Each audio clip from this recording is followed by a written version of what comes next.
خب دوستان، من این با پارت 2 ویدیو قبلی این بار ما باید اینو پیدا کنیم و به احتمال زیاد این یه آدم بوده داشت ما رو مسخره میکنه داشت. این بار دیگه بعد این بار 100% پیداش نمیکنیم چون که 100% یه آدم بوده. آره یا براست نه این فکرم لیست کن یه چیزی که لیست کن بس یه دقیقه نگاش کنم. بلندش نکن بلندش نکن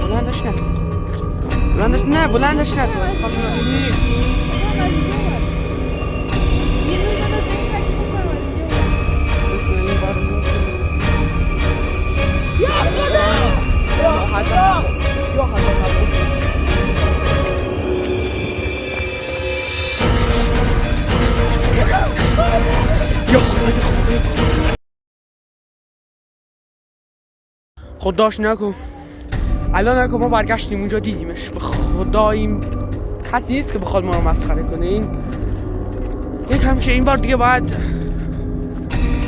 پیداش کنیم. فایده نداره تو چقدر بخواد مسخره ما کنه.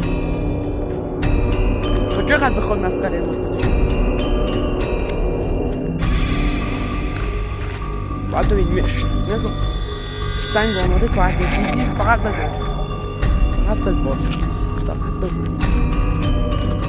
نیست.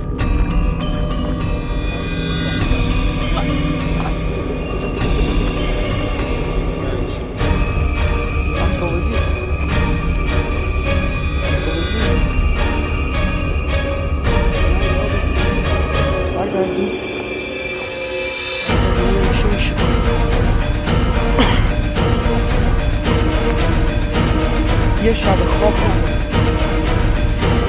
خواب ندارم سنگ قضیه زن ندارم تا اینجا آمد یه لایک یه سابسکرایب از ما بکنیم. ما هم زحمت میکشیم.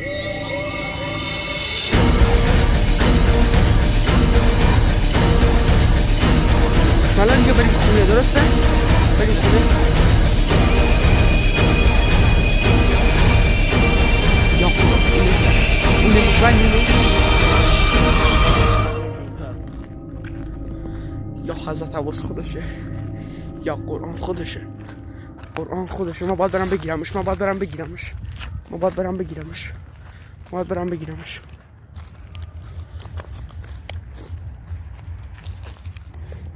باید فرار کنیم داشت باید فرار کنیم.